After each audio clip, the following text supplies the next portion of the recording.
Mílte. Welcome to this episode of The Language Question, Ceis na Tangan, a conversation about the Irish language and its history for anyone curious about their relationship with it and its role in our identity. We have an excellent guest for you on this episode. I'm really looking forward to introducing her to you. But before we do that, we have something a little bit different on this episode. We have the very exciting draw for our super prize, very kindly donated to us by our guest in our last episode, Gary Bannister and his publishing house, New Island Books, who have provided us with a shiny brand new copy of Gary's extraordinary Thesaurus Gaeilge Béarla, the Irish-English Thesaurus. Now, what I'm going to do while I'm recording this episode, it's going to be many of you are going to be listening to this in audio only. We're also recording this on video, and we're going to share a clip of the video of us doing the draw here on the show so that everybody can see that everything was done correctly, and you'll all be able to view it on social media as soon as I get around to organizing that.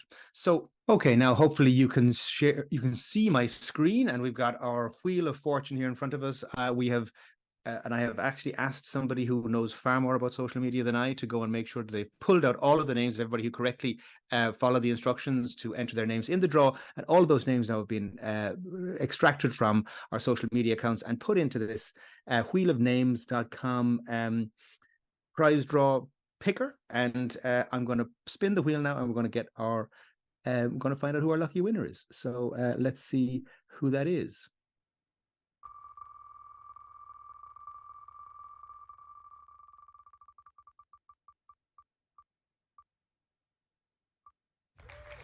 Yay! And the winner is Migul Siobhan. Well, congratulations, Siobhan. We're going to be in touch with you just as soon as we can after the show with the to get your contact details so we can get your fantastic copy of Thesaurus Gaeilge Béarla to you. So congratulations again, Siobhan, and thank you to everybody who took the time to enter in our draw. That's not the only opportunity you're going to have to get a copy of the Thesaurus on a very special basis. Obviously, Siobhan has now we're delighted that she is the lucky winner of the free copy that New Island Books and Gary have given to us to give out to our listeners. But we also have a very special offer for listeners to the show. You can get a 20% discount on the Thesaurus Gaeilge Béarla by putting in a code that'll be exclusive to listeners here on this show. I'm going to get that code for you. Unfortunately, I don't have it here now as I'm recording this session, but we will get it for you from New Island Books, and we'll be sharing that for a limited period where you'll be able to use a code we'll give you here on the show, and you can get a 20% discount on the Thesaurus Gaeilge Béarla if you were not the lucky Siobhan Nigul who won that copy. Well, congratulations once again. Okay, well, our guest on this episode is Ciara Ní É. Ciara is a bilingual poet, performer, playwright, and screenwriter. She is the co-founder of REC, a monthly multilingual spoken word event, and she's the co-founder of LGBTQ+ arts collective Éireach Atach Gaelach. I really loved this conversation with Ciara, and I hope you enjoy listening to it as much as I enjoyed having it. As always, I would be eternally grateful if you would follow, rate, and review the show. And please also be sure to sign up at thelanguagequestion.com/resources to get your complimentary valuable in learning resources and to ensure that you stay up to date with upcoming episodes, guests, and to receive exclusive content. Anyhow, here goes this episode. I hope you enjoy it. Good morning to sunrise.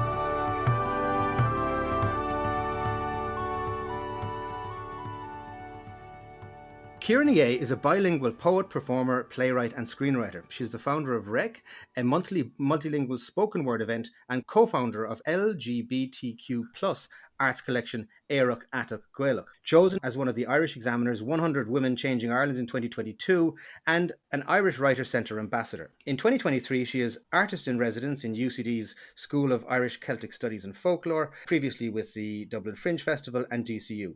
She has performed in New York, London, Brussels, Sweden, and across Ireland. She is published in anthologies Bone and Marrow, Knáb agus Smear, Washing Windows, and the journals Aeneas, Icarus, and Core. Her first collection is forthcoming. Ciara, Cara, tá fáilte is fitheróid ar an show agus tá Harbheith buíochtaí as bhfuilinn. Gur míle maith go daoine. Well, Ciara, I really am delighted to have you here with us and so grateful to you for joining us. What I'd like to do to begin with, Ciara, if that's okay, would be what we do at all of the guests here on the show is to start with your background in the language. Let's say what the language looked like in your family growing up and in your history when you came to it to begin with. Yeah, so I grew up in an English-speaking household. But and there is, well, how do I describe it? But there was an atmosphere that Irish was a good thing, I suppose. So when I was about 12, my mom started doing Irish lessons in the local GAA club. And she started telling me things about it. And at the same time that year, I had teachers in sixth class. I had two teachers, they were job sharing, and they taught Irish in a very interactive way. They'd give us word lists and they'd tell us to write a play, and we'd learn songs and all sorts of things that I'd never experienced before. So I was growing an interest in this language. And I went once or twice with my mom to her classes, and something was just kind of stirred inside me. And I went to the Gaeltacht in Rossaville, in Connemara, at Gaeltacht, and I went there for the next 6 years every summer.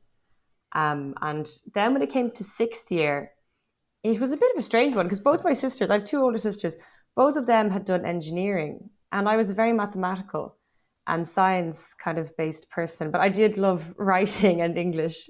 Obviously, I ended up being a writer now, but I always kind of thought I'd go in that direction. And there was definitely a prestige, as we all know, with the points race and doing medicine. Like I'd done my work experience in a hospital, so it was just a turning point in my life when I was 18. And this language had been such a part of my life in this every summer, and kind of how I was starting to view the world as a young adult. But I knew with the family that I had and the position in the world, if I didn't study Irish at university, that I would just leave my life. Because I'd seen it happen with people who went to the Gaeltacht with me, like people who would be the Príomh Kinderah, and then they just go on and they'd study medicine or accounting or something, all these high achieving people, and they'd never use Irish again. And I just thought I didn't want that to happen to me, which I'm very glad I actually thought about at the time. So anyway, and I went on and I studied English and Irish in Trinity College. And then after that, I moved to London for a year. I was working in a publishing house and I just really missed it. I ended up going to these kind of meetings in pubs with all these, anyone who desperately wanted to speak Irish. And I kind of thought, what am I doing in London? Like, anyone else, a 20 something year old in London would be living the life, but I was just missing Irish. So I came back to Ireland. I did the master's, Sríomh agus Cumarsáid na Gaeilge in UCD, because I wanted to be able to use the language professionally. I needed to. So that was my kind of way in. And I started writing, I started working in the media, and kind of just went off from there. But that's fascinating. And I would love to just explore that a little bit just for a second, because you mentioned something there. And I think that's incredibly important and insightful, is that decision that you made at 18 or whatever it was. Maybe it's I've kids now who are doing the Leaving Cert, and we're coming up to Christmas, and it's what are you going to put down in your CAO and all that kind of stuff. And you, what was going on? Can you recall that kind of what that drive was towards Irish then? That because that's remarkable. Yeah, it's interesting. I think I just because I'd started going to the Gaeltacht young, I'd always been making friends with people who were older than me. So I saw them age out of going to the Gaeltacht and kind of, in a sense, age out of Irish once they left the education system. People who every year had been going to the Gaeltacht and who were fluent. And I just didn't want to lose my connection with that culture. And like, I say this a lot, and like, I believe it to be true that people who have an active interest in Irish culture, like, are just different. Because obviously, if you place a value on this minority language, it's the same way you can say like people who are interested in economics, or like quite often there'll be traits that bind them. But I just found that I got on very well with people who had an interest in Irish language and Irish culture, and I didn't want to lose that. Community, I suppose. Yeah, for sure. But and on that, I mean, would your friend groups would you have spoken Irish with your friends and so on growing up? No. So I had one friend, my best friend. She went to the Gaeltacht with me every summer, and exactly what happened. She went on and did law, and although we were once the same level of Irish, now she hasn't used it in years. Like, so, and obviously I went on then and I made friends who all speak Irish, and now it's just my life because my work is in Irish.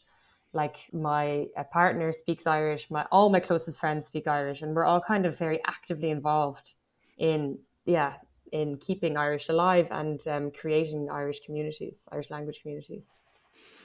Amazing. So tell me, so then as part of studying, you did Fulbright scholarship, I think, didn't you? And you were in the US. Yeah, I did a so it's called an FLTA, Foreign Language Teaching Assistant. So I went over in 2017 and I spent a year teaching Irish in Philadelphia. Well, out just outside Philadelphia in Villanova University. And Yeah. and what was that like in terms of what was your experience of Irish and its what did that look like over there then? It was interesting. Like Irish is just was just another language to the students. The university system is set up a bit differently in that they have to do a language. They have to get certain credits. One be a language, and I think maybe one sciencey course. They kind of have to have a broad spectrum in depending on what they're doing. So some of them would have done Spanish in school, and then they kind of would see Irish on the list and say, "Oh, why not?" So they applied, but it was definitely interesting because I taught Irish. I'm not an Irish teacher, but Mhm. I had taught it with a few different groups in Dublin, and I'd generally always been teaching Irish people. So like you're teaching people who've learned it through school, who've learned it from the age of 4, who are surrounded by the sounds of the language, the specific, especially if you're from the countryside and you hear the countryside accents, which like use Irish sounds more. But they're just used to it and they know the spelling system of Irish. So like there were so many things that I took for granted, and it really made me realize how much Irish people know when you have to go over to a country where people are like trying to pronounce the H's. Yeah. Yeah. But although there's a kind of a flip side to that, I think, in a way, in that you say, okay, there's amazing about that you actually know, but there's also this thing that, oh, hold on, despite having been exposed to it and experienced and learning it for 14 years, whatever it is, you know, I'm there's some inadequacy about the fact that I haven't actually mastered it or grasped it, or that I'm still so lacking proficiency in it. Sometimes I wonder in terms of Irish people returning to it. Yeah, I think Irish people can be very hard on themselves with Irish, and they often Mm. would apologize. And maybe you might notice this now that you're learning Irish. You'll have moved from the non-Irish speaker to the Irish speaker, and then people Mm-hmm. treat you differently, and they start saying things to you like, "Oh, I'm very sorry, I don't have Irish," as if you're Yeah. the Irish police. Yeah. I know. Yeah, it's interesting. But I think if a lot of Irish people had the same level of French or German or Spanish, they'd be very proud of it. But it's Mm. because of the post-colonial thing, and it's because somewhere deep down they think, "Oh well, I should be fluent," Mm. which I think Oh, is a positive thing actually, yeah, because it yeah. shows that a positive kind of association because they want to be on some level and they feel bad that they're not. Oh, there's this huge cognitive dissonance there. This is so deep. I mean, because, and this is why I think so many people are so aggressive towards the language, because Mm. there's such a kind of a jarring there about the fact that it is our native language, yet it's it's a foreign language to many people, or it's not their. English is the language that they grew up with as kids and that Hmm. they speak effortlessly, and Irish is a lot of work, and so that creates a kind of I say cognitive dissonance, and I think for some people the easiest way is to simply reject it completely and hate it and do all of this stuff that comes out of this negativity that comes out online in respect of it. I think that's a kind of an avoidance thing. I'm not sure. I'm probably delving into territory that I'm completely unqualified to think about. But no, there's an awful lot to that.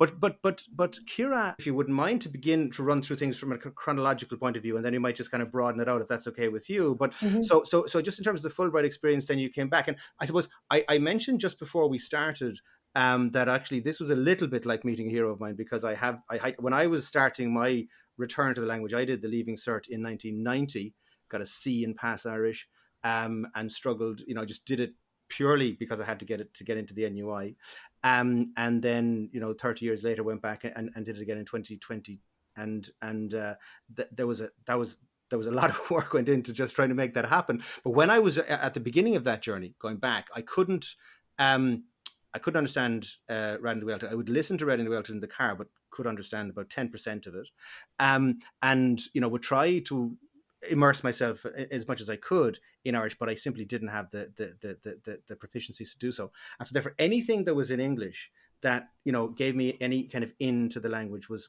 I just thought was amazing. So What the Fuckle for me was just it was my favorite show.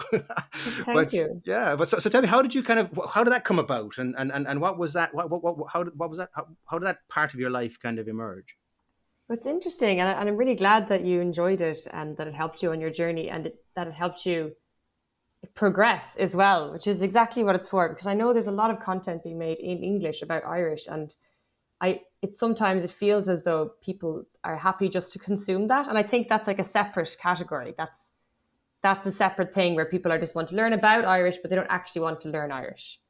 And that's just, and I think I always wanted to help people to actually progress to the next level. And it came from being constantly surrounded by people who don't speak Irish, my family.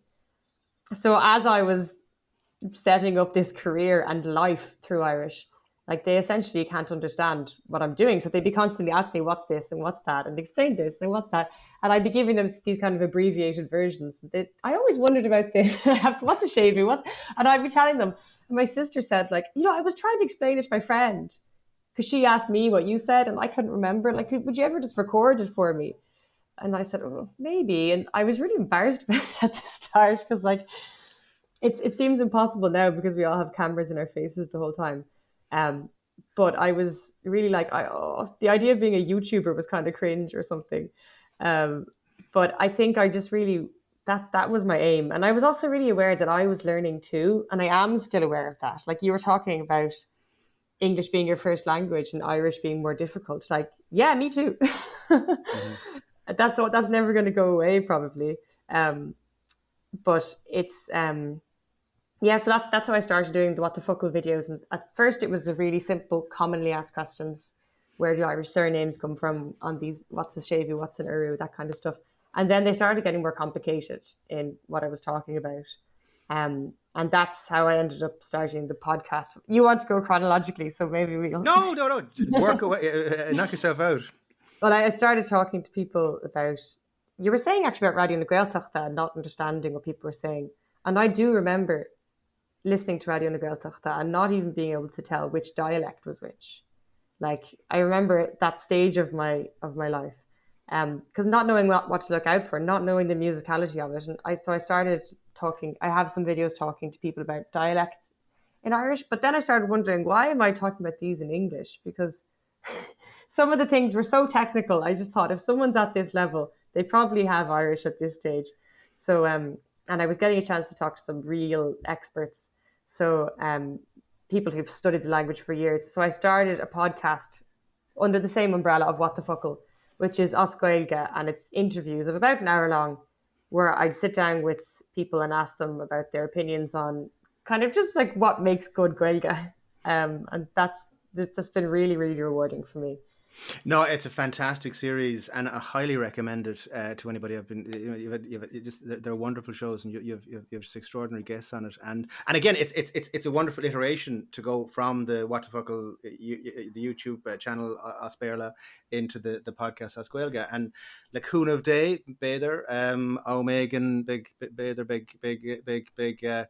Episode going sa podcréil sin seo as Gaeilge so but so that is wonderful, Ciara, and but I would love to just maybe just then to just maybe just progress a step further then in terms of, I mean, because it's an extraordinary, I suppose this I don't know, this self-possession that you seemed to have in relation to the language from a young age. To me, that's extraordinary. Because I think so many of us certainly I remember at deciding what to do after sixth year, what was I going to do in terms of college, and I had no idea. Ended up doing a law degree, and here I am, kind of 30 years later, still working in that game. But it certainly wasn't kind of for having a love or passion of law that I went into that. So that choice is, I think, incredible. But come on then. So then, and What Fuckle, helping others to learn and so on, and certainly thank you. You helped this guy. But what about writing then? How did that? Where was that going on? Was that something? Were you always writing as a kid growing up, or how did that kind of show up in your life? I just have to say before I talk about writing that I don't think I was a very good student in college either. There was a lot of partying, but because it was happening with the Common Gaeltacht, my Irish was always progressing. And I think in a way it's actually because I wasn't a very good student. Like I found myself looking at grammar books and I would just look at them. It just didn't really go in. The only way I could learn was listening to people, talking to people, asking, like my lecturers, if I asked them a question and they explained it, I'd understand, but I was never really very good at learning Irish from a book, like Hmm. from a grammar book. And I think Hmm. that's part of the reason maybe why what the fuckle is was so natural to me, because I really want to just explain things in a way people could understand. Hmm. So yeah, just in case any of my lecturers happen to be hearing this and thinking, oh, I remember Ciara missing a lot of classes. Um, and I didn't want to seem like I was so mature as you described. No, no, no, no. I know, and I'm sorry, and I didn't mean to mischaracterize that, because I think that's even better actually. Because certainly I never showed up for I think 80% of my lectures in UCC back in the 90s. But and I think that's what college is for. But it's more so just the actual interest in that, you know, that direction, if you like. I Mm-hmm. think that's really what I was referring to, rather than that you were this kind of just huge power student of Irish from day one. But anyway, it's all good. But just No, come back because to, those do exist, and I didn't want them to think yeah, I for was sure, claiming for that sure, place. for sure, for sure. But no, let's claim the place that you occupy, which is writing. And Mm-hmm. how did that kind of evolve in your life? Was it always part of what you did? I always wrote growing up. So I have like boxes in my mom's attics of diaries and poems and things that I wrote because I was always very much looking around me and feeling my emotions and writing them. Um, which I didn't really know when I was younger made me a writer. I just thought it made me a sad person. And also I knew that I was queer, so I always knew I was different and I always felt like an outsider and I didn't really like school. I didn't really get on with people in school. Like this, all these things would kind of make you, I suppose, want to write and kind of do those things. But I didn't really have confidence in sharing what I wrote that much. But I started college. I definitely didn't like people like Sally Rooney was in my year in Trinity. So like Wow. just these people with like these huge abilities, and it really made me feel like, oh right, like I thought I was a writer, I'm not. Like I'm so for a good few years I didn't write in college, and then I kind of started writing again. Maybe in my last year I wrote some poems, and then when I moved to London, And I were you writing in what language were you writing in at this stage? I think English and a small bit in Irish. I won a Hmm. small poetry prize by the magazine Core when I was in my fourth year of university, and I actually felt like, oh, maybe I could write something. And I slowly the seeds were kind of being planted. And when I moved to London, I just felt like a drop in the ocean in that city, which Hmm. was the best thing for me because I'm from Dublin. I grew up in Dublin. I went to college in Dublin. I'd never left my parents' house. And you I think there's a saying, write like your parents are dead, because you really have to like not think about what all these people are going to think if you're writing. Um, so it was really good to be away and then to just write and feel like, yeah, feel like separate from my life and be able to kind of just put the work. Like I wouldn't have thought of it that way. I would have just like, but to put the work out there. So I started writing, and then when I came back to Ireland, in my during the year of my masters, I set up REC, the spoken word night. So I had worked for 2 summers um, in McCalla television production company where Marcus McNeil was working, and he kind of he published his first collection at the time, and he's very much a performance poet, and that inspired me, as well as Seamus Barrow Sullivan, to set up a night for Irish language performance poets. That's amazing. So what was that like? I mean, when that first kicked off? It was crazy because I was completely underqualified. Like I really ended up setting it up because I wanted to just have all these poets together in one place, and that wasn't happening. But then we had our first night, and people were very kind to accept my invitation to come and perform at the night, as part of the Five Lamps Festival in Dublin. So that was 2015, and it was, yeah. And then what happened was other people were aware the night was on, and then they'd start writing Irish language poems. Maybe people who weren't previously writing in Irish, because they said, oh, well, there's an audience here for it. And so it has actually been really, and now it's obviously it's a lot, many, many years later. So there's a lot of people who have said that they started writing in Irish because of rec, which is really like a huge, huge like achievement. Really, it makes me really, really happy that that Mm, has happened. No, it is something to be extremely proud of. And just in terms of then the writing, because I just see in self-described, I think, or certainly as bilingual poet, I think I see quite a lot. I mean, so talk to me about your view of um, how you approach language and the languages that you have in terms of writing. Do you have how do you feel about that? Yeah, it's really interesting because as a non-native speaker, you're always, well, I'm always a bit kind of shy about the writing in Irish because it's my learned language, you know. Hmm. But I really like writing in Irish. There's a lot of I have a lot of fun with it. I feel like it's very important um, that people write in our native language, and so I kind of have to put my money where my mouth is and do it. Um, but there is a kind of a shyness about it because I always feel like I'm never going to be good enough. But you have to start somewhere. Mm, So hopefully, I'm always getting better. mm, And I used to write kind of a poem in Irish and a poem in English, and sometimes I'd translate them. And now, if I am thinking I'll translate a poem, I try to do it at the same time. hmm. And in that way, the two languages actually end up informing each other because I might have a phrase in Irish and then I'll say, oh, I could use something like that in English. Or I might say something in English and realize that the Irish was quite plain. And I got the reason I write them at the same time is I heard Ciara Ní É talking. She translates all her own poems, and she said that that's the way she does it. So I thought if it's good enough for Ciara Ní Yeah, É, yeah. Good enough for you. But it's interesting actually because I was looking at Phenomenal Woman in the Bone and Marrow Canál agus Smear anthology, and I was just very interested. First of all, you know that poem and the way that it mixes between the two languages, the code switching between the two, and I just in the little synopsis that's in that anthology there describing the poem, it talks about how this kind of resonates with macaronic poetry, and this is a thing that is there historically, and it even references poem from the 18th century that used this. I think there's a poem in Newfoundland where it mixes between English and Irish, and I mean, so this is a kind of a this is a very this is an established tradition in the writing of Irish poetry. But what I was also very just taken by when I was just looking at that entry there was you have the bilingual poem there, and then you've translated it into English, and in a way, the English is so bare, and it's because it's just missing that whole other dimension that's there in the other version that's on the opposite side of the page. mm.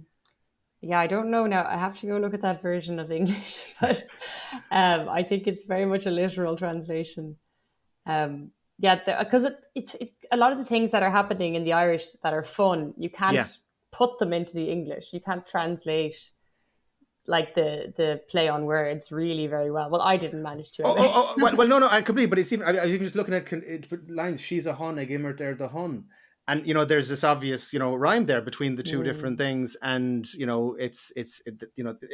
there's a immer to spuckle going on and all that kind of stuff. But sure. but it's just I think it's so interesting the way that whole when that dimension is taken out, what's left is just a much poorer thing, and I think it just really highlights the whole kind of Irish in Ireland as Irish language in Ireland as a thing. Well, yeah, I think it's because if it's I say what tá cosa íntacha eki is intach an cosantori, but like that line works in Irish, and like I'm forced to translate it for the English version. But if I had to write something in English, I could also write something that has immertis vocal, and maybe that wouldn't work in an Irish only translation. Mm. So yeah, it's just a macaronic poem. That's the way it is, and it's written that way because like people ask me sometimes why. Usually just practical reasons because that was a commission and they said write a macaronic poem. Mm. Um, because Irish people like hearing Irish, but they can't understand it. So Mm. they like to have some of it there, but they also like to understand some of the poem. And I Mm. think because, like I said, my family don't speak Irish, I've kind of always kept that in mind. Like even I was asked, I had got a wonderful commission at the end of 2020 to write a poem about the year by the Hall Arts Centre in Mayo. And they said it could be in English, or sorry, it could be in Irish or however, whatever language you want. But I ended up wanting to write it about my sister's child, which was the first grandchild in our family. And I started writing it just in Irish, and then I realized that none of them would understand it. And like it just kind of made me sad. And like I know that I could write an English version, but that would be an English version of the Irish. I don't know. I just felt like I just wanted to have it so they'd understand half of it and they'd understand part of the actual poem. But this is a huge thing, Ciara, isn't it? I mean, it's because it's even, it's this whole thing about language in Ireland and English and Irish. And I mean, because on the one level, I mean, we're having this conversation in English for the same reason you started What the Fuckle in English. It's to try and reach people who are learners on a journey who hopefully will, want to progress. And hopefully, as I say, we might have a version of this podcast, Asquelga, Loigan. But for the moment, it's to help the learner, but not with somebody who's on a journey and interested in actually learning, rather than just saying they want to just look at Irish as a kind of a museum piece from outside in English. Mm. But it's about that. How do we connect with people who are? I mean, you see in the census, the number of people who say that they can speak Irish is, I don't know. It seems a little bit kind of well, optimistic. It seems to me, or I would say the sense of competency is probably a little bit overinflated. But there is obviously people are well disposed to the language, or people really feel very deeply about the language, but they simply can't speak it or can't understand it. And then if you want, like that thing there now in a family context of wanting to actually, have something that's meaningful and it's deeply meaningful in terms of your family and that new addition to your family, and you wanting that to connect with the rest of your family, but you feel that if you write a poem in Irish, then that's immediately, you know, um, isolating it from them. I mean, and then because I remember even when I launched the podcast, I remember there's a couple of people saying, well, that's in English. Oh no, I wouldn't have anything to do with that. And it's kind of, it's a bit, it's there's this kind of contention all the time between the languages. And I can understand people in Irish or in the Irish language community saying, Irish is so it suffers such huge influence from English all the time. And there's this whole thing that if you're in company and only one person doesn't speak Irish and all the other people speak Irish, the conversation switches into English to facilitate the person who can't speak Irish. And Mm. I mean, sorry, all of those things, they're complicated, aren't they? Yeah, it's very complicated, and it's kind of a case by case basis for a lot of them. Like I've been in plenty of situations where people would say specifically, "I know you're all Gaelgory and you want to speak to each other in Irish, so I can sit here for 20 minutes or 10 minutes or whatever it is and not understand." And like usually somebody will break off and talk to that person in English, but like it is interesting, like that some people understand how rare it is for certain Irish speakers to get together and how much they want to Mm, speak the language, and just to appreciate that mm. and give them that space is a very generous and caring act, I think. Yeah, no, I completely, because I one of the big things that I struggle with is opportunity to use the language in any kind of a natural context outside of any kind of educational context. you know Mm. I'm back at UCC at the moment, and it's just wonderful going back there and being able to use the language there, and then there's a wonderful faculty and community there, and it's just it's extraordinary. But finding opportunities to use it outside are so rare, as you say. So when people get together, then of course, that's an extraordinary special opportunity to have that. Although on the other hand, I find when I go to the Gaeltacht, I find it very unnatural to find to be able to use the language in. I mean, I find sometimes I go into maybe a commercial, transactional context, like in a pub or a shop, and I'm trying to use the language badly to complete a pretty everyday transaction for the person on the other side of the counter who just wants to get the job done and get on with it. And so pretty much inevitably we are switching into English quite a lot of the time, or at least that's happening. And I feel that if I were to try and insist on remaining Oscuelga, that might be a little bit kind of trying to enforce and I also feel a bit weird at times. Am I trying to, let's say, subject this native speaker to my Irish, that they're somehow suddenly my tutor, that they're expected to engage with me in my crappy Irish or whatever? I mean, what does any of that kind of stuff ever kind of occur to you? It's interesting the things that go through our heads in these conversations. Like I was in Spain recently as well, and like I don't have Spanish, and either does my partner. But we were both just trying to learn it as we went along. Like just like we kind of noticed what people were saying, and then we'd use them with the waiter. And people were like the Spanish people were really really helpful. And like it's so interesting because it's not like it's not a minority language. It's not like something they need to mind, but they were really helpful and they were really encouraging and they were really nice to us about it. And then I came back and I talked to a few people about it, and they said, oh yeah, well, it's not like that in France. Like it's not like that in Germany. They just want to speak English to you. And it's not like that. So it seems to change depending on what country you are, how people treat your efforts to speak their language. So I don't know about the Gaeltacht. I can't, like when I've been down there in any time in the last while, like I've just spoken Irish and people have spoken Irish back, but I definitely have felt a bit like, I want to make sure they know I could speak Irish so that they won't speak English to me. And if they do, I might speak Irish back just to kind of double down. Like, no, I definitely have this. Like, please. Yeah. Yeah, but it's exactly that. I mean, because you're in a different league, right? I mean, like you're actually fluent in the language. I mean, I'm sometimes struggling with, oh my God, wait a second, no, this is I'm trying to say go in the past tense and how but fluency is a bit of a myth though, really. Yeah, for sure. But proficiency, let's say. But I do think it's interesting because I went down we did our staycation in 2020 in Kerry, and you went down and like the first day or two was tuning into the accent and like kind of saying, and it's kind of like if you're not speaking proper Gaeltacht Irish, if you're using too many of the new words as Gaeilge, you have to figure out what are the words they use in English, and then what are all the other specific things, because you can't be saying like "Cé chuaigh bhfuil tú" down there. You have to be saying "Consán tú," and like you have to tune into how do they speak Irish. Like I might have a proficiency in the language, but that doesn't mean I can speak how they speak it. Yeah.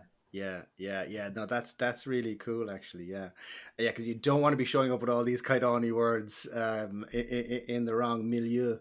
You just have to know what to listen to, because if you're expecting to someone say "roher" and they say "moiskal," you have to know what you're listening for, what language and how. Yeah, and I said just God help learners, basically is all I can say in this kind of. But that's what I find. I just find because I go to the Gaeltacht and I just love being there, but I come away at times going, oh, I'm just never going to get it. I'm never going to be able to break through. But I suppose what I'm interested there though is like, you're somebody who's, you're immersed in Sail na Gaeilge, like you say, right? And I mean, you're a celebrity in the language. But certainly you're somebody who's writing, professional writer in the language. So you're about as good as it gets. Right. I'm trying as hard as it gets. Yeah, well, sure. Okay. Same difference, to use that horrible expression. But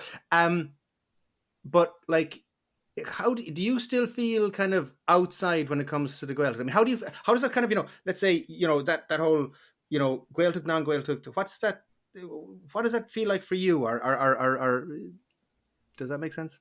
Yeah, I think I've mostly learned that it's not, the Gaeltacht is not one massive group who meets on Mondays. It's actually, it's a geographical region supposedly, but then there are Gaeltacht people who don't live in the Gaeltacht anymore because of housing crisis reasons and horrible planning and governmental reasons, which we won't get into. So there's kind of, it's just so diffuse. And like I've spoken to so many people, like there's definitely people from the Gaeltacht who would say, who's this one? And then there's other people from the Gaeltacht who would say, wow, I really like your work and what you're doing with Irish. So like, I suppose you can't really be too down on yourself about what do Gaeltacht people think about us learners. I don't think so, but I definitely do. Like when you're in the situation, you kind of like, well, I hope I'm good enough, as if they're going to report you. Yeah. But come here. No, that's. First of all, I'm just so honored you used the word us learners, and we're here having this conversation. So that's phenomenal. Thank you. And everybody who's listening, yeah, that's it. I mean, we are just all learners at different stages of the progression, you know. And it's I was talking to Gary Bannister Oh yeah, recently, he's and brilliant. he's brilliant, isn't he? But you're actually, did you know you're in the acknowledgements of his thesaurus? I didn't know I was in the acknowledgements. No, oh my Yeah, you god. are. Yeah, yeah, yeah. Ciara Ní É is down there in the acknowledgements, along with Peg Sayers, Eileen Booth Connell. Good company. Yeah, you're in some seriously good company there. So Mahu, but he was talking about how the journey is better than the destination, and it's about just enjoying it at whatever stage we're at, and I think that's so true of so many things in life. Well, But Ciara, I was sorry, talking. Sorry, I was go ahead. talking about the myth of fluency because when I went to university, I could write essays in Irish, and I'm not saying the grammar was very good in them, but I had a certain vocabulary and ability to analyze a text, a literary text, and to be able to write something about it in Irish. But then only like last year, and well, like or only in the last, it was during the pandemic, was I actually living with people through Irish. So Mhm. this was a whole new vocabulary. Like, how do you say casually, pass me the butter? How do you Yeah. say, put down the kettle? Like, I was able to say a lot of things, but I wasn't. So we have all these different areas of our life that we can function in. And I'm always coming across new ones where I'm like, oh, I need a whole new vocabulary for this. So, like, Mhm. um, my partner's a farmer. So I'm down the countryside. I'm like, oh, I don't know any of the words for the Yeah. plants and the animals. I have to Yeah. learn all of this. Yeah. So there's a lot, like, you're always going to be learning. Yeah, yeah, yeah, yeah, yeah, yeah. No, yeah. The weather is one I struggle with the most. I mean, I think because we struggle with the weather so incessantly in Ireland, and we have such kind of nuanced kind of conversations around weather, and Yeah. I just can't cut it. Ask Gaelga about, and I'm sure at all. But Sure, and I if you think, know a Kirbosh, you're probably well, fine for yeah, most but I days. mean, but there's got to be something around this whole, like, we should really have got to have a whole vocabulary for Oh, there's a rain here, lot. Yeah, yeah, yeah, yeah, yeah.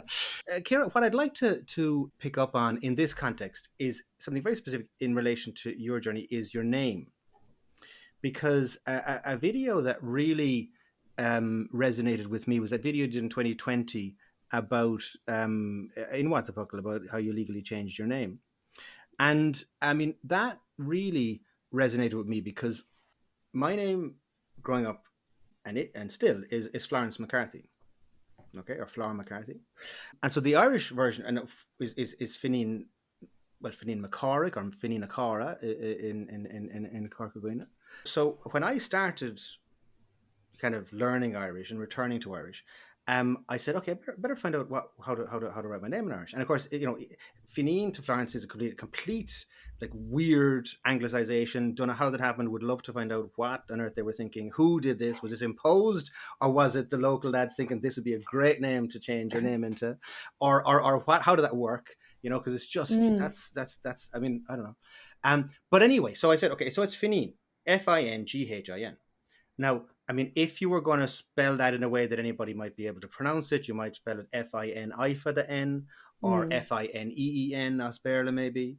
But I went back and I said, how do you actually spell it? And I went back, and I'm a solicitor, so I got a parchment when I was put on the roll of solicitors back in the 1990s, and there was an Irish version of that and an English version of that. I said, okay, well, maybe the dude who was writing that would have known how to spell my name, so presumably he spelled it correctly. So I went back to that, and it was written there in very nice Clo Gaeltacht. It was Fi for the Nghin. So I said, okay, well, that's got to be the correct spelling of that. But I said, but that'd be Feenan. And I mm, said, no, so no, that can't be right. And so then I checked it up, and I spoke to somebody who kind of knew about this, and they said, no, actually, it's you don't put a fada in it because it's the old spelling, and when they took out the gh, you get this compensatory fada on the second I.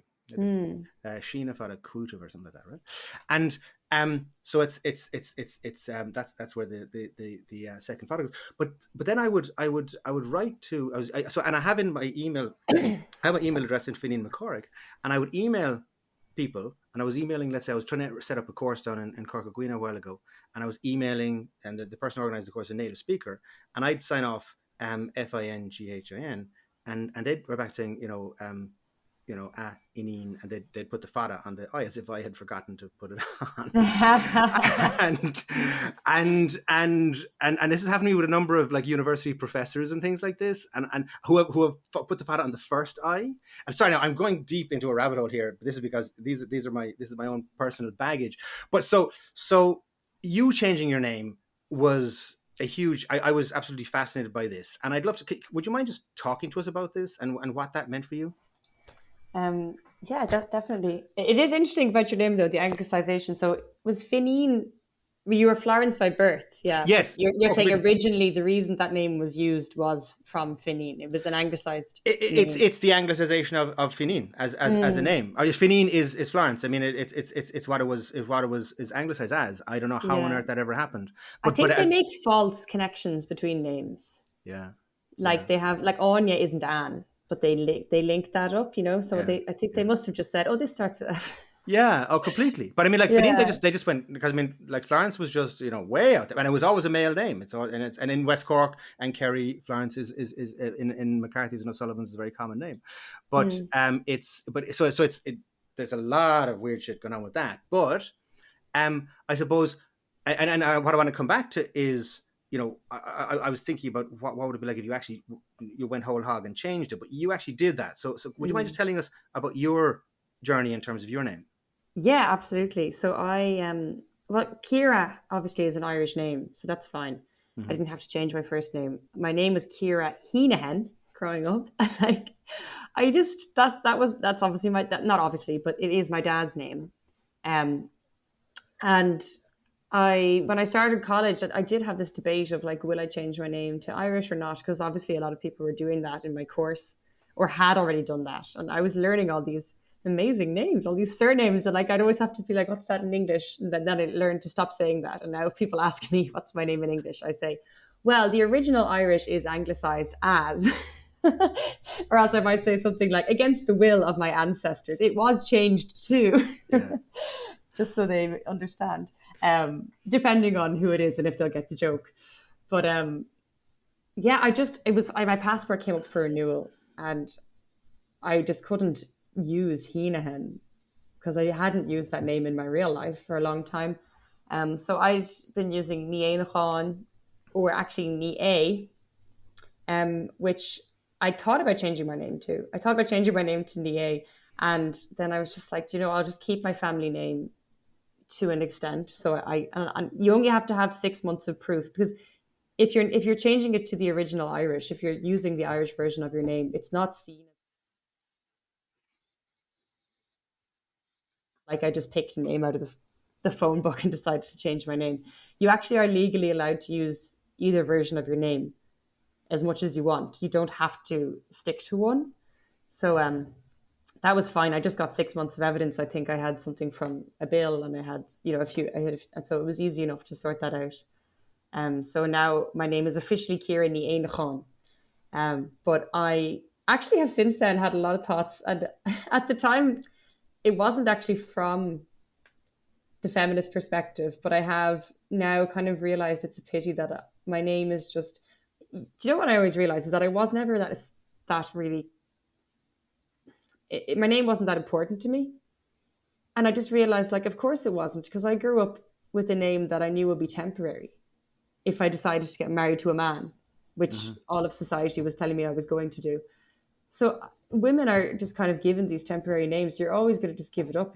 That's the way it was traditionally seen. So, yeah, recently I started thinking maybe I'll change my name to my grandmother's name or to my mom's name, and then obviously you're just in the hole of, well, that's just a man's name as well. So how far Mm. back can you go?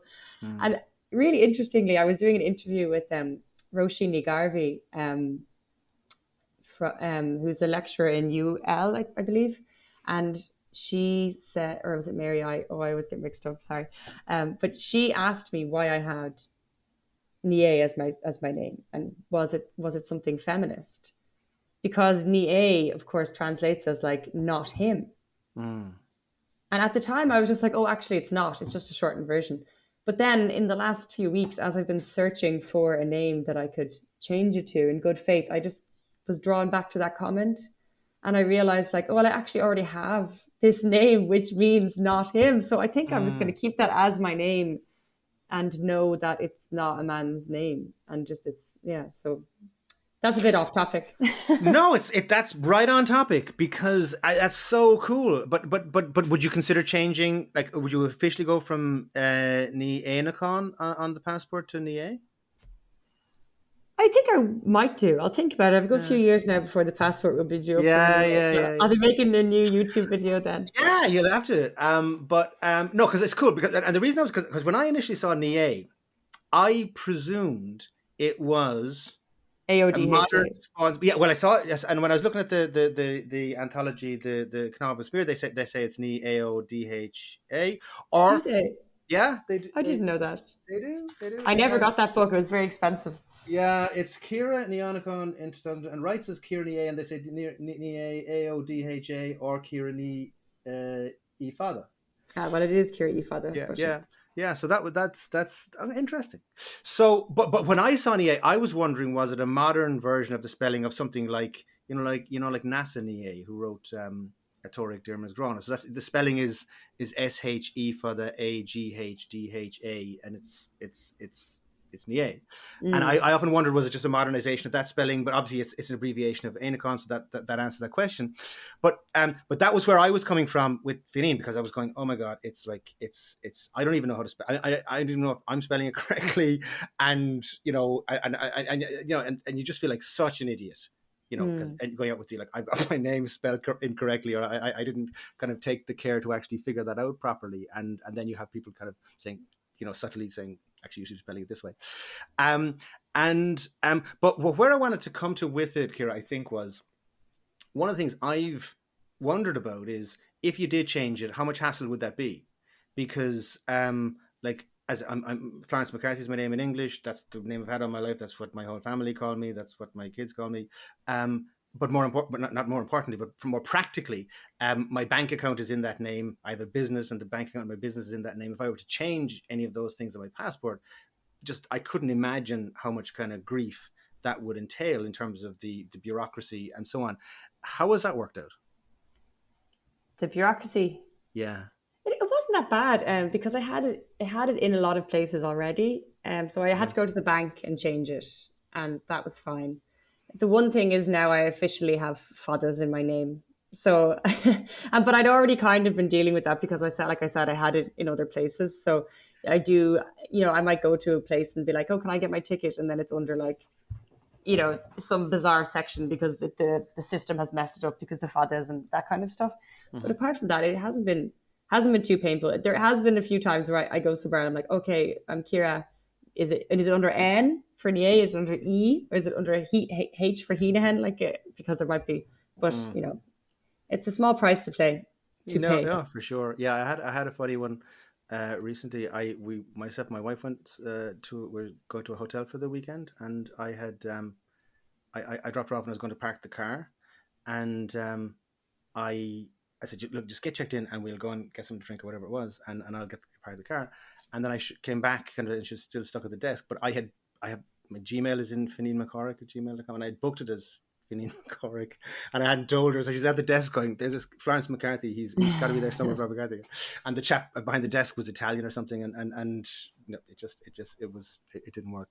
So it's just how those kinds of, and these are the frustrations that I think Irish speakers and people using the Irish versions of their names and so on, these are the little trials and tribulations that you have to deal with all of the time, and just that becomes it gets old. Yeah, it's funny because Ní É isn't a known name. Like, I think this doesn't happen to me, but some of my friends who might have more common names, like if you had a name that people recognize in English, sometimes people just against your will anglicize it.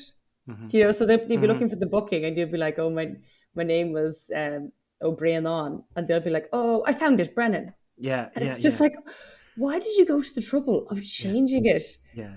What? It's just so bizarre. Yeah. And that's still a thing. So you get people say, so what's the English? What is that in English now? Yeah. I mean, I suppose we're just never going to get over that as a culture, really, are we? What's so funny, I like it. It's just that fact that people are putting more value in, like, a cluster of letters in the English language that are meant to just represent the Irish. Yeah. That for some reason has more credence than like the Irish word is just shocking. Yeah. Yeah. No, it is. It is. It is. There's so much to there. The colonization worked. Yeah. Well, this is it. They knew what they were at, you know?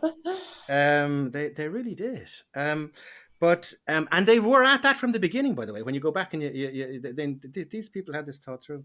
But Éireach Atach Gaeltacht, Ciara.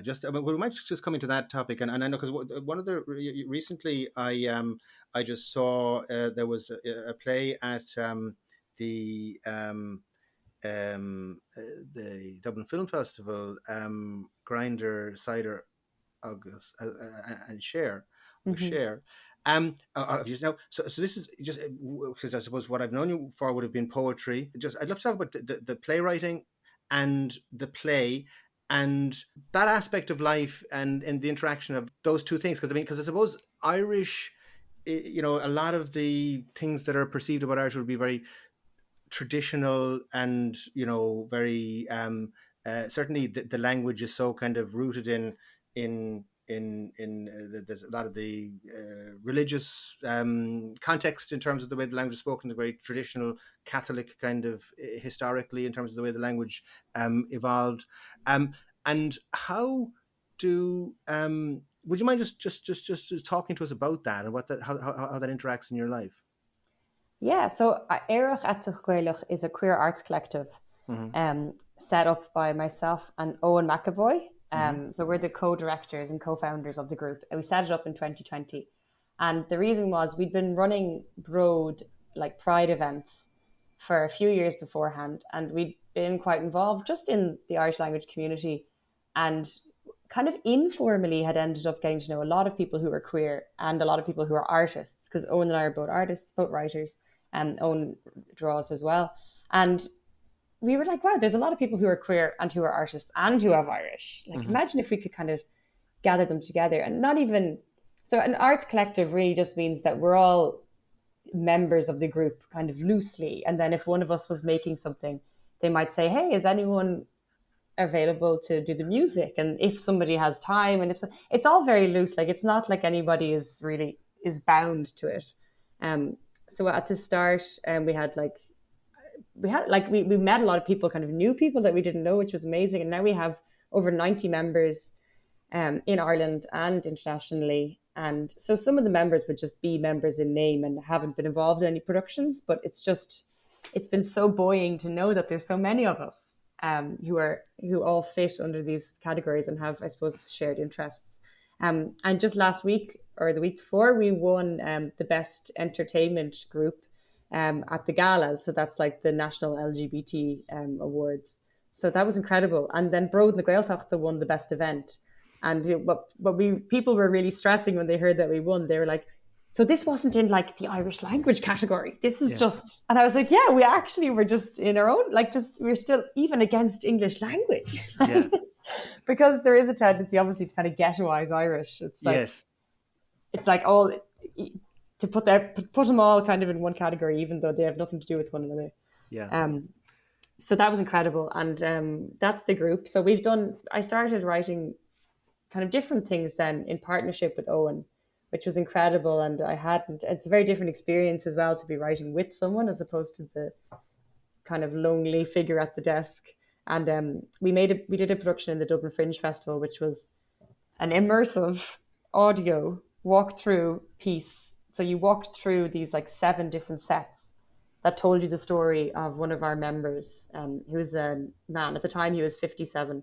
So it was about him in Ireland in the 80s, being gay, in that environment, moving to London, and then coming home to Ireland post-referendum.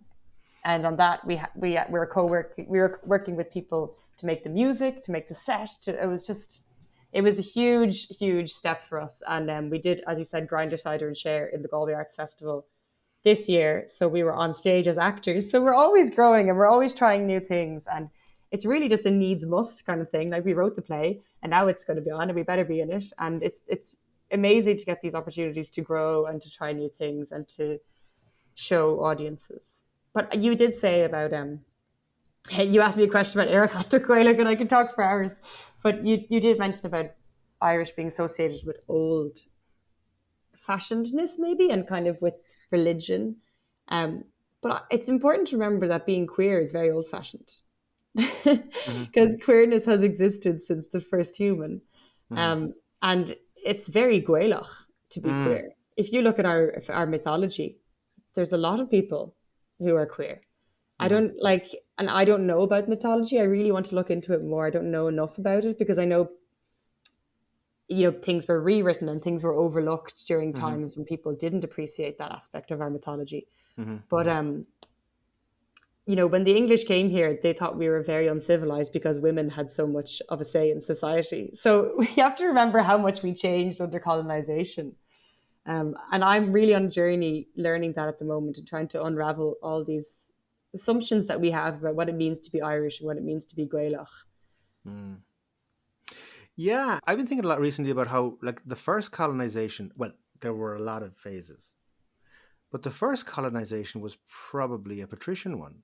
It was Christianity. It was, I mean, that was the first kind of way, or at least, well, okay, there were many other kind of peoples who came at various different stages, but I mean, that was a biggie, because it's just, I've been reading recently a bit about Fianniacht and all of those mythological stories, but actually a lot of them were written in the, well, the earliest ones were 7th, 8th century, and a lot in the kind of 13th, 14th century and later, by which time, of course, the people who were writing them were immersed in, Christianity, which had been here now for, almost 1,000 years. And so the idea, how the idea, what was their ability to actually kind of see back into the pre-Christian kind of mindset and mentalities of life. It's fascinating to actually just think about that. But I have seen, I think I just saw one. I can't remember specifically now where it came from. It was an article for somebody in Donegal talking about the degree to which various different of LGBT identities existed in early Gaelic society. It's extraordinary, actually. Mm. Yeah, but how does that kind of just, if we roll that forward, I say the language, in some ways, and this is what I want to just maybe just tease out a little bit, is some is maybe sometimes associated in some quarters as, let's say, coming from a conservative place. And how do you find that I mean, you're just showing up and you're being just, who you are in the language, but because let's say a lot of the idiom is quite conservative or coming from a particular kind of Rural. rural community. You know what I mean? How does that? Any thoughts on any of that? That's really interesting. Yeah, I suppose because the Irish language was relegated to the countryside, Mm-hmm. those are the phrases that, well, I suppose those are the phrases that we had as well. Like, I'm not a historian, so I'm always really careful when I'm talking about these things. Mm-hmm. But I really think it's beautiful that we still use a lot of that. Like, there's a phrase, is trum carcawad, which means like a hen is heavy for a long time. So even if you have a small thing, it's heavy for a long time. And obviously that can be used to describe any sort of burden that you're carrying. But I love that even though I live so far away from, I live in an apartment in Dublin city centre. I don't have any hens, but they're part of my life in that phrase. And there's been some amazing work done by Professor Michael Cronin in Trinity College Dublin. And he's talking about Irish language and ecology and the link between the two, and how having Irish brings you closer to the landscape.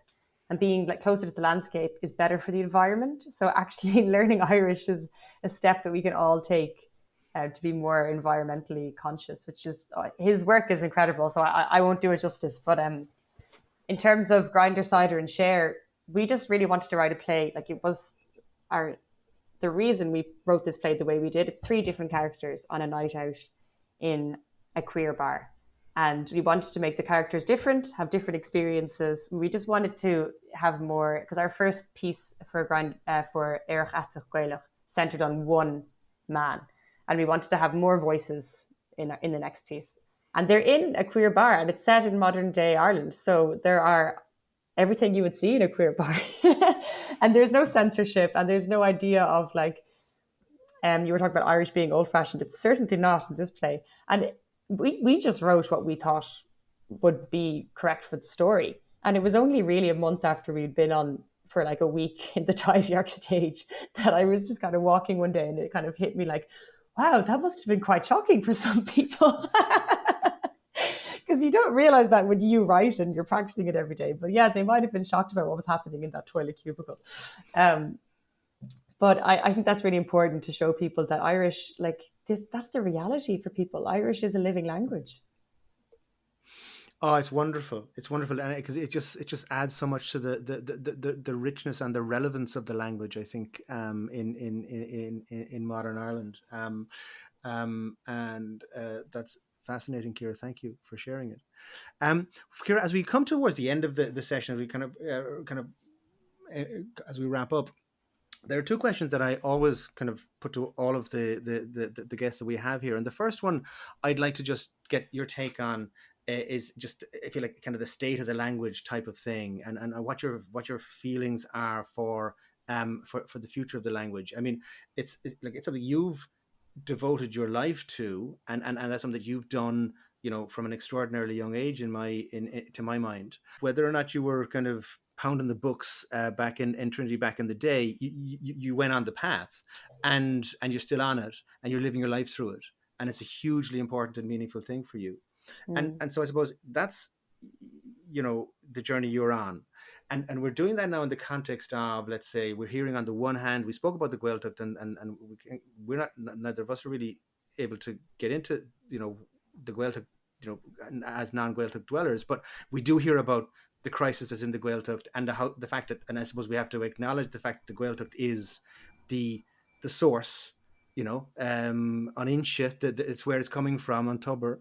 And if that well dries up, well, then what are we left with? And that they are faced with the challenges of, there was a girl wrote there's an amazing article in Tourist that I just, in the last couple of days, a physiotherapist, I think, who immigrated to New Zealand and Australia, tried to come back to, she wanted to return to the Connemara Gaeltacht where she came from, can't afford to rent a place to live, can't afford to buy a house, can't get a mortgage, no prospect of being able to do so as a single person, can't mm, get insurance on her van. I mean, it's just a litany of things that it prevented her from just living in the Gaeltacht. So on the one hand, you have that kind of crisis that the Gaeltacht is experiencing, and a huge pressure that the Gaeltacht is experiencing as a community, an Irish language community, and a community language.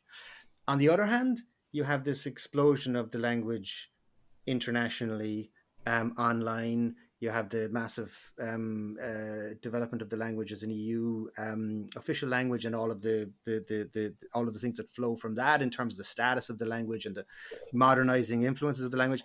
And you have what you're doing in the language in terms of you're carving out a career, and you're creating art, and you're creating poetry, creating drama, and many other things too, I'm sure. Um, what's your sense of the future of the language, the kind of where it's at now, and where do you see it going? I mean, what are your thoughts around that? I'd love to have well developed thoughts around that. Yeah. It's hard to tell, really, what's going to happen in the future. Definitely, I agree with you about the Gaeltacht. Like, it would be ideal to preserve the Gaeltacht communities and to have people still happy to live there, to have the infrastructure in terms of, I know that they are doing investments in having G-Tech and kind of places for people to work. But yeah, to make it feasible and appealing for people to stay there and raise families would be very important. Because I know I'm not from the Gaeltacht, but that doesn't mean I don't think about the Gaeltacht, worry about the Gaeltacht. Um, and I don't. One thing that I think is positive is that with the amount of globalization that is happening, and with people looking around the world at other cultures, I think they're starting to look at what we have here and starting to appreciate it. They're kind of saying, well, if they have their language and they have their culture, what do we have in Ireland? And we have an amazing culture. And I think there's more pride in that now. And I'm really interested to see how that's going to explode in 10, 20 years. Um, because a lot of people are much more positive towards Irish than they were. I'm sure we all know that at this stage. And in terms of my own life, well, I just want to live my life through Irish. I did a program on TG Cahir, Sail Trí Gaeilge, and it was the title's taken from a phrase I think that was translated from Basque, which because there was a lot of people in Belfast who had connections with Basque Country, and it was just sail to Gaeilge atá wein. Like, we want a life through Irish, and like, it's not actually something that's provided for or made easy, which I think is a common misconception. I think a lot of people think that the state are very supportive toward the Irish language, and they really aren't. It's not. It's You really have to go out on your own path and just form communities. And there's a very DIY atmosphere when it comes to the Irish language. It's not as if the state are saying, "Oh, of course, we have this amazing new establishment of 30 houses where you can all go and form a Gaeltacht and speak Irish to each other." Like, and it's a pity that such as like logistics are impacting our lives so much, but they are. So ideally, I'd like to go live in a commune with a bunch of my friends and speak Irish and that sort of thing. Mm. But I mean, it's well, yeah. Let's make that happen. But I mean, I mean, I was even looking at the budget there recently. We're having this conversation in late October. We had the budget, and I was looking at the amount of money that they committed to Irish. Now, there was some increase in the budget, but I was looking at it. I mean, they almost spent as much on the Irish contribution to the space program as they did the Irish language. And I was going like, wait a minute, no, hold on. Okay, it'd be great if Ireland had a space program, but I really don't think it's in the same order of magnitude in terms of importance to us as a state, or in terms of what we might actually be able to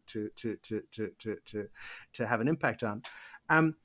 But because I even see just that there's a magazine, and forgive me, but the name escapes me right now. But it's just they've just written out to their subscribers this month, I think, saying that they're closing down. They've been going for I think they've done 900 issues, so it was 75 years. It's a monthly magazine. I'm sorry, I can't, but they've just shut down because they're not getting any state funding or sufficiently to enable them to keep going, and all of those issues that because there is a kind of a certain perception, I think, among the more cynical kind of non-Irish speakers, or those not well exposed, that if you're doing it in Irish, you're getting grants up the wazoo. Oh, we're all getting grants. Yeah.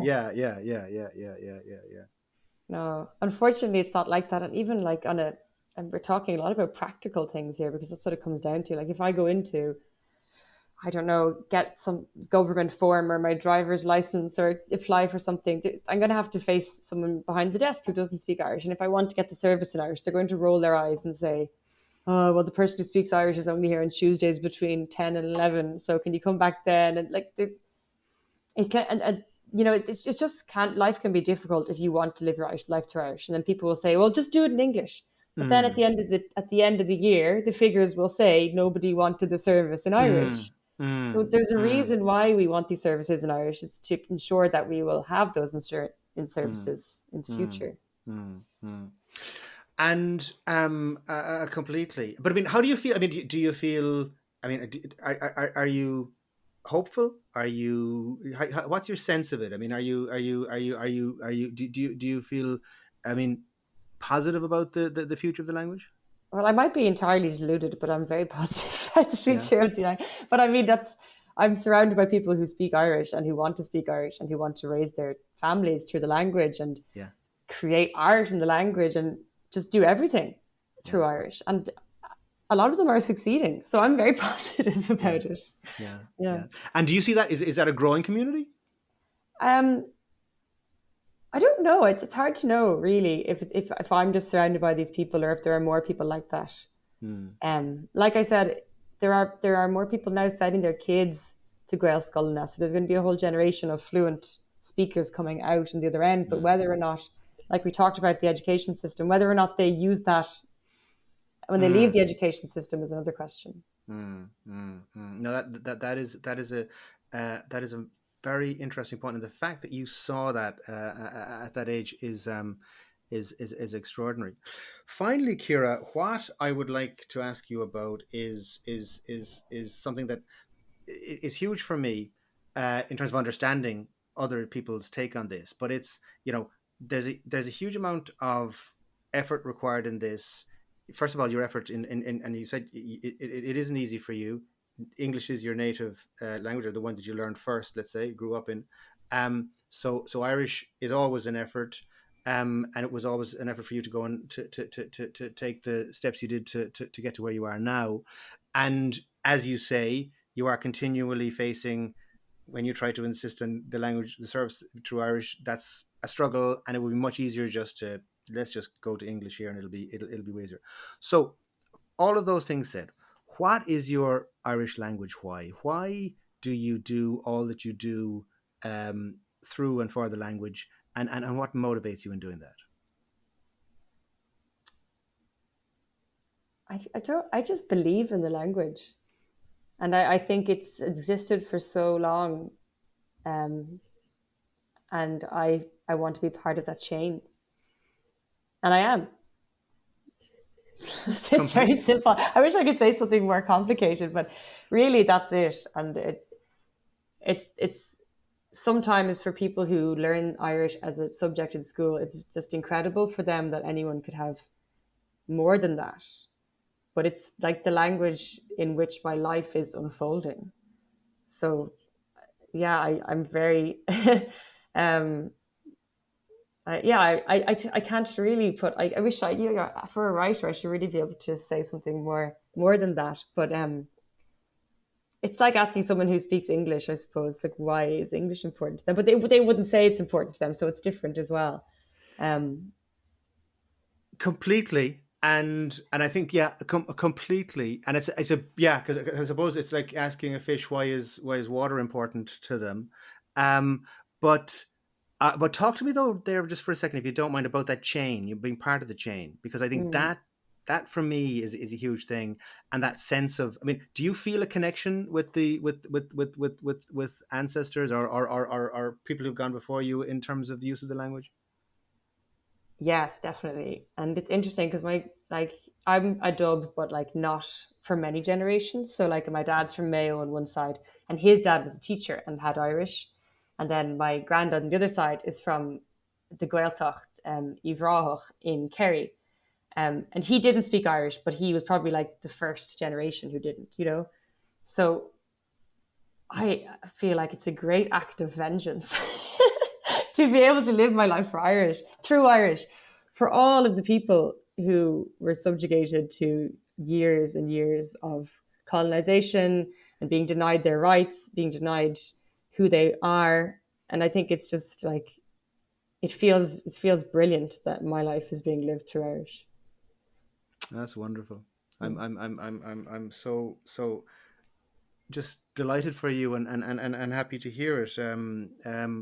Tréislim leat a cara. A Good morning. chira a cara gur raibh míle maith buenas ansalt as an scéal a rein túlin verbua agus bannacht a cara.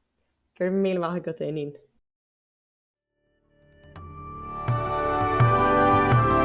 Thanks for listening.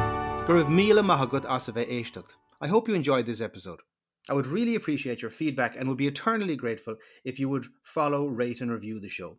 Please also be sure to sign up at thelanguagequestion.com/resources to get your free valuable learning resources and to stay up to date with upcoming episodes, guests, and to receive exclusive content. Slán Tamil.